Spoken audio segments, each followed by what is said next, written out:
Are you ready for balance bowling? First, watch this video that will explain the game. Then, go play it on your own. So in this game, we're gonna work on balancing. But first, I want to say thank you to Coach Parker, Coach David, and Coach Kayla at the Rhino Ninja Gym here in Las Vegas. The game is taken from a game that they play there and kind of changed so you can play it in the house. Now, the reason I mention them is because of this. It's very important, students, that when you get knowledge from someone, that you give them credit. A lot of the stuff that we're doing right now in these videos is stuff that I've done for years, and I'm just doing it in a different way.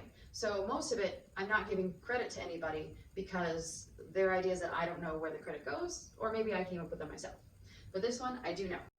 I'm gonna recommend that you do this on carpet or on a rug, and then I'm also gonna recommend that you use socks. And you actually don't need the noodle. I'll explain that in a minute. What the socks are for is you're gonna have to like jump or hop to them. So to do that, you need to make sure whatever you are using, if you're not using socks, it doesn't like slip. So like if I put my fingers down on this, it's not gonna really slip. I'm just gonna be able to land on it without falling, okay? So you need to figure out what works in your space. We're gonna use socks on carpet.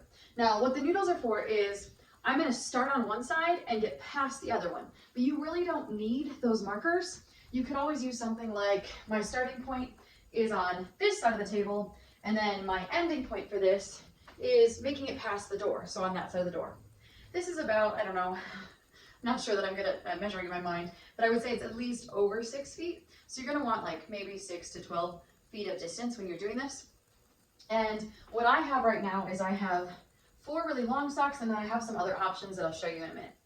What you do is you grab your items, put them next to where you're starting, and you're gonna toss them, okay? So tossing is underhand.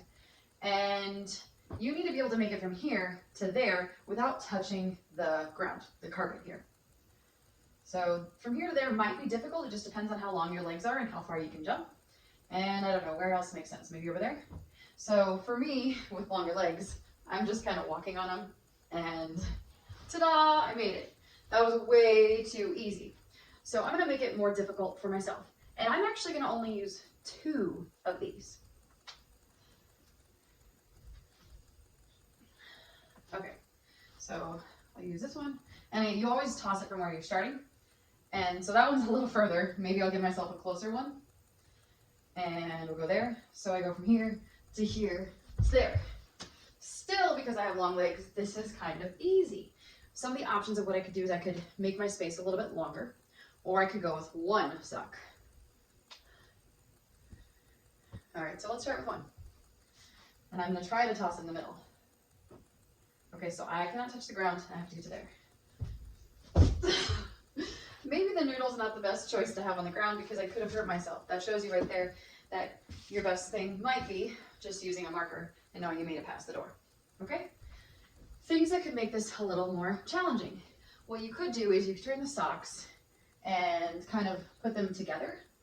So you could make them so they're not so flat on the ground. And you just kind of stuff it inside, which I already have like this.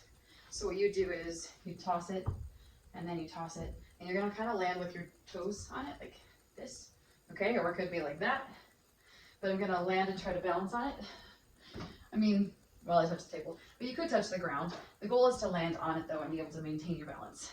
And then here, and then make it past the door, okay? And this one is even more of a ball shape, so it would make it even more difficult.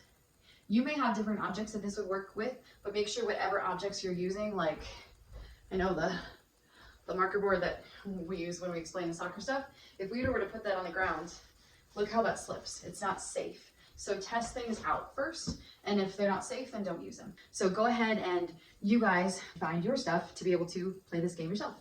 When you start playing on your own, make it easy to start. Start with the socks flat. Give yourself more socks to use, and then continually making it more difficult.